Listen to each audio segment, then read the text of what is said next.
Kwenye kombe la dunia kumekuwa na stori nyingi tofauti za kufurahisha, za kuhuzunisha, za kusisimua, zote katika nyakati tofauti. Tumeshuhudia Cape Verde ikitolewa kwenye kombe la dunia hatua 32 bora baada ya kucheza dhidi ya Argentina. Na utakumbuka hivi karibuni golikipa wa Cape Verde alisema ya kwamba tamanio lake kubwa ni kucheza dhidi ya Messi, na hatimaye aliipata hiyo nafasi ya kucheza dhidi ya Lionel Messi, na baada ya kucheza naye hakika alifanya kazi kubwa kweli, iliokoa na kuokoa tena, lakini mwisho wa siku Messi alibaki kuwa Messi, ambapo alitimiza azma yake ama alifanya kile alichopaswa kukifanya na alimfunga Vozinha. Lakini yote kwa yote, mwisho wa mchezo Cape Verde walitolewa licha ya ushindani mkubwa ambao walionyesha. Kumbuka kwamba Cape Verde walitoka sare ya bao 1-1 mpaka dakika 90. Kena dakika za nyongeza ikaja 2-1, Argentina wanaongoza, wakaja wakasawazisha 2-2 na hatimaye 3-2 ambayo iliwavusha Argentina kuelekea katika hatua ya 16 bora, ambapo Cape Verde wao walikuwa wana cha kufanya zaidi ya kuhuzunika, kulia machozi na kurudi nyumbani, kwa sababu hakuna tena kitu kingine ambacho anaweza kufanya. Lakini unajua cha kufurahisha na kinachogusa moyo ni nini? Ndio maana tunasema mpira wa miguu ni mtamu, mpira wa miguu ni mzuri, huu mchezo ni mzuri, yani joga bonito.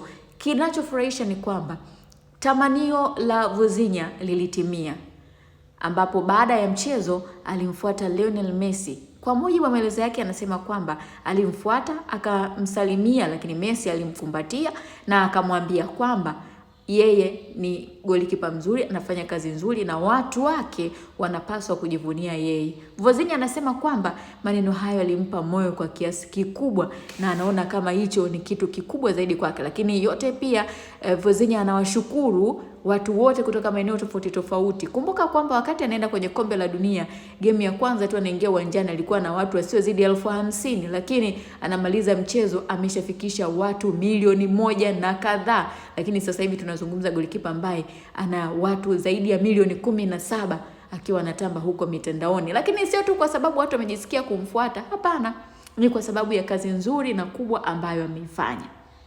Cape Verde safari yao kwenye kombe la dunia imeishia hapo mbele ya Argentina. Lakini pia Ghana na wao safari yao kwenye kombe la dunia imeishia mbele ya Colombia, kichapo cha bao 1-0.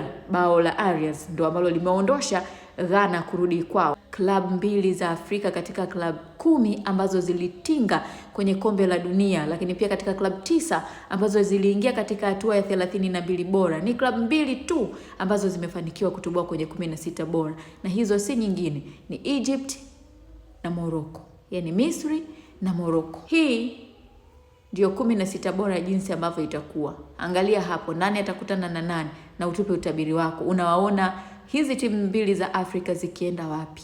Je, zitasonga mbele zaidi au pengine hiyo itakuwa mwisho wa safari yao? Lakini pia unaweza ukatuambia hata katika hizo timu nyingine ambazo zitakutana hapo, unawaona wapi? Kombe la dunia ndo linazidi kunoga, yani limechangamka lele namna hii.